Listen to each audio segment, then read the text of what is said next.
I've seen a lot of losses. I've seen a lot of losses at FedEx Field. I've seen a lot of losses on the road. I've seen a lot of bad losses.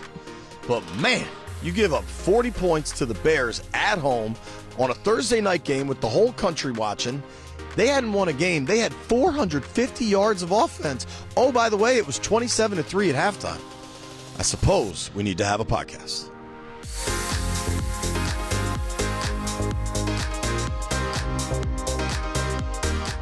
What up, everybody? It's JP Finlay. It's Beltway Football. Joined by Mitch Tischler. Brought to you by the good folks over at Oarsman Automotive of Virginia. We ride with them. You should do the same thing. I guarantee the people at Oarsman Automotive of Virginia have never given up 40 points in a Thursday night game to the Chicago Bears. Big man, there's so much to talk about. I'm going to lose my tie. This is bananas. It's 4 hours. It's the middle of the night. It's unbelievable. What just happened? What just happened? All this team has talked about, the defensive side of the ball since training camp, is starting fast and forcing turnovers. And other than how'd that go? A Josh Allen, arm punt 3 weeks ago, 3 weeks ago now, this team hasn't forced any turnovers, and all they do are give up points in the first quarter, first half of games, and go down big. It's unbelievable. They lost to Philly, but they competed in a manner that we hadn't seen, certainly in the Buffalo loss. Listen, the final score of this thing isn't indicative of what the score was, and I'm aware that they briefly had a real rally going, and Sam almost cut it to a touchdown, and Joey Sly pushed the field goal. Then they immediately gave up another bomb to DJ Moore. As far as I know, DJ Moore's still running back there. He's running all the way to College Park from Landover. He had 230 yards and 3 touchdowns. That's the most yardage they've given up to a receiver in a single game since Bob Hayes in 1966. Mitch, what's your Bob Hayes file? I got none. He played for the Cowboys. I know he was he played super for the fast. Cowboys. Right. And I mean, no disrespect to Bob Hayes. I'm sure he's clearly a fantastic player. But what are the secondary? You can't be ugly and mean, right? Like, you can be ugly and nice, or you can be pretty and mean, but you can't be ugly and mean. The secondary can't struggle in coverage and in tackling. Yeah, you can do one or the other, and it's probably not going to be good. But if you can't cover and you can't tackle, it's going to be bad. And you can't get pressure on the quarterback.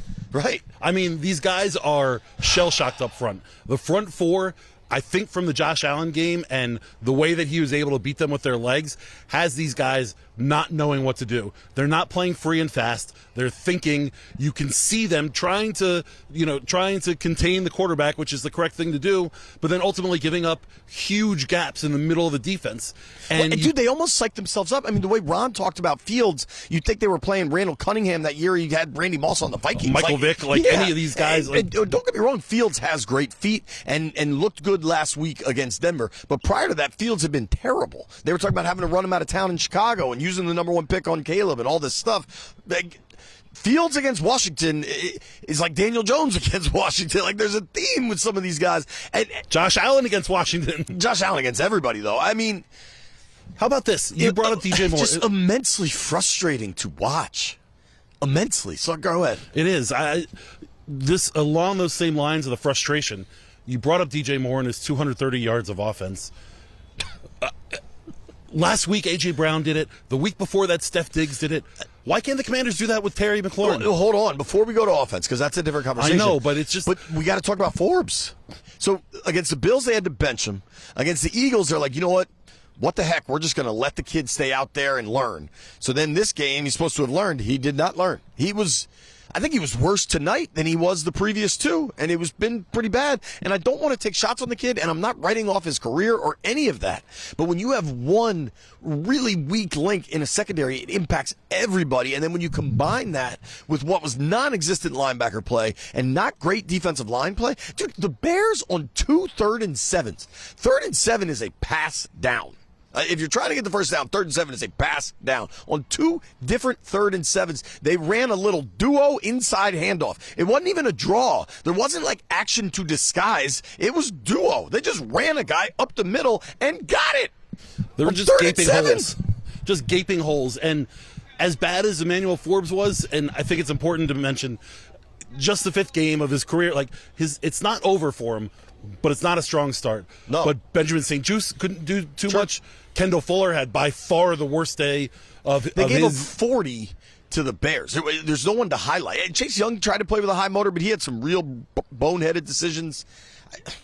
In the locker room, the guys were talking about that there was a little bit of freelancing and guys were doing their own thing. I think we can point to a couple plays. Emmanuel Forbes trying to break up the ball against DJ Moore and going for on 3rd and 7 and going for the pick. But that's what they said they wanted. Like you know, if you get a dog that has a whole lot of fur, and then you get upset because there's fur on the ground, like that's on you. That's not on the dog. Like if you get corners, if you specifically draft ball hawk corners because they make plays, means they're going to take risks, and that's.